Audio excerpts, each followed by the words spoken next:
Okay, this last one is a little different. It's not just it's not an experience, a supernatural experience or dream or vision or anything like that.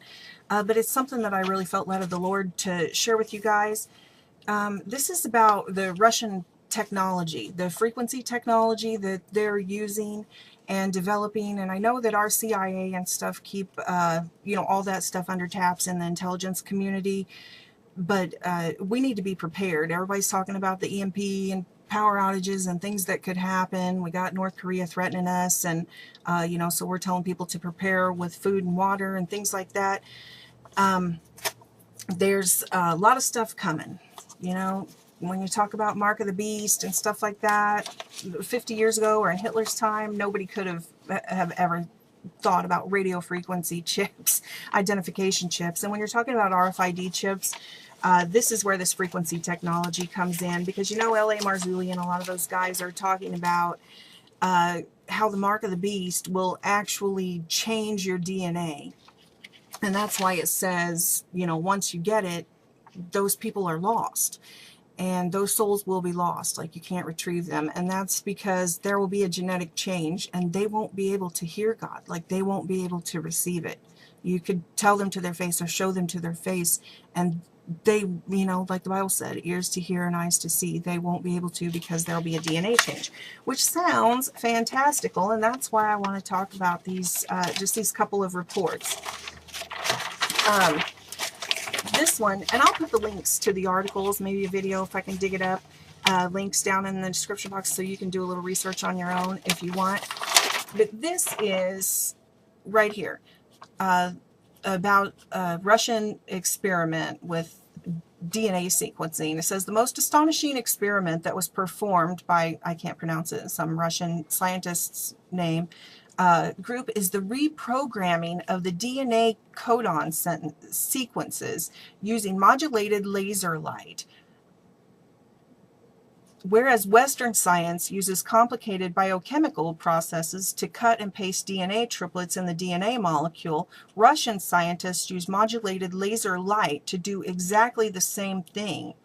And they have proven very successful in repairing damaged DNA and all of that. Yeah, so they're using frequencies. We're using chemicals, and they're using frequencies. The Russians are using frequency technology, which is scary, because if you guys remember, there was that whole dust up over during the Cold War where the Russians were beaming microwaves on our U.S. embassy over there.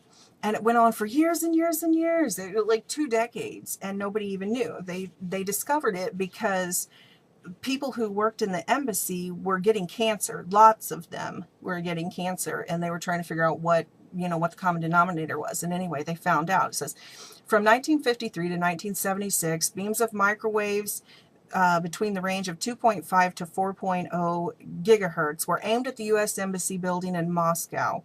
An extensive study investigated the health of the embassy staff and their families, comparing Moscow embassy staff and the staff of other European countries and all that, resulting in this large report that was published and peer-reviewed. So this is a real deal, is the bottom line.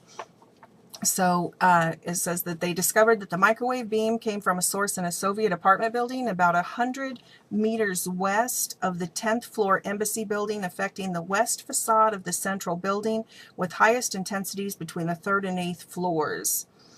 So very real when we say these things about,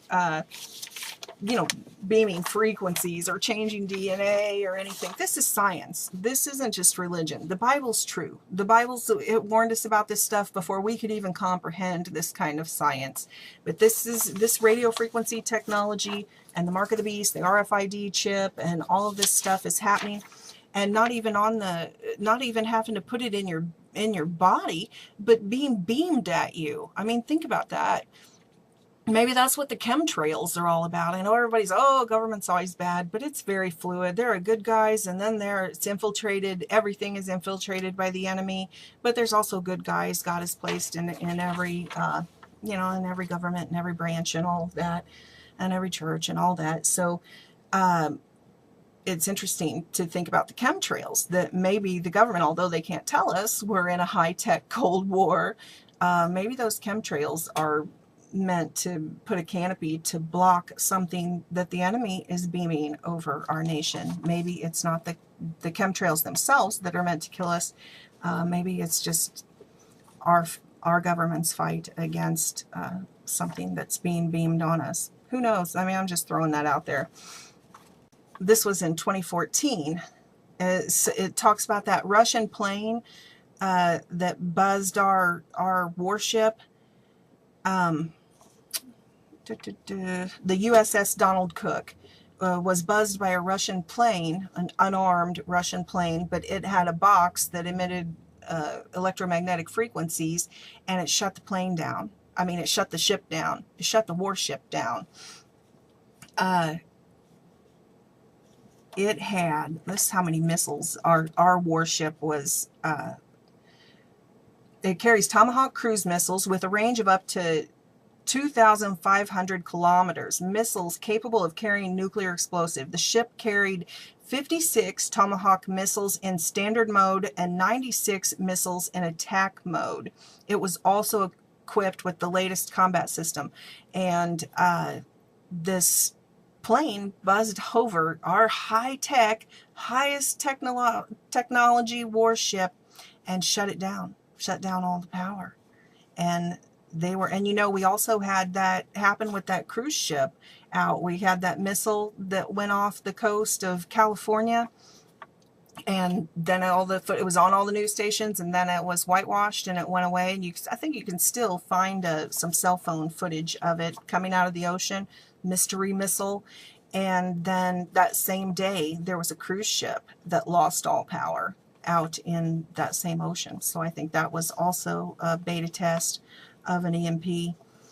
But this was a Russian airplane, and they have the technology. We think we're so, and this says that the report says that the Pentagon report said that the Navy guys were very demoralized by knowing that their technology was essentially useless.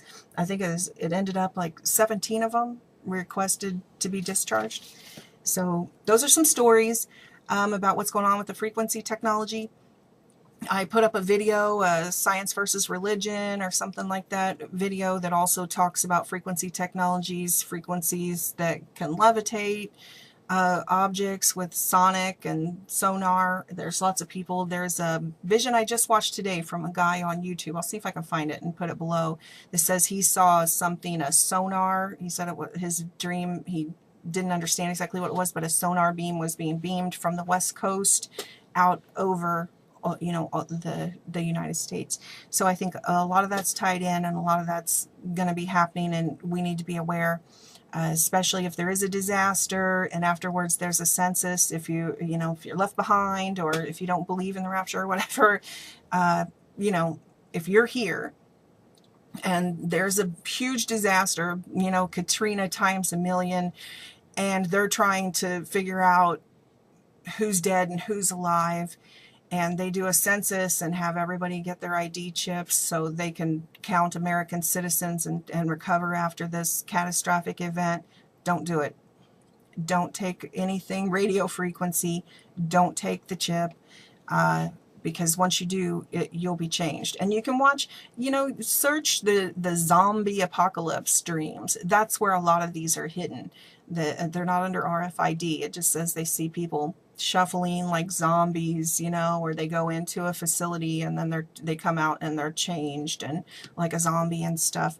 So you should look into it, because this stuff is scary, but it's real, and we all need to be prepared. So I love you guys. God bless you.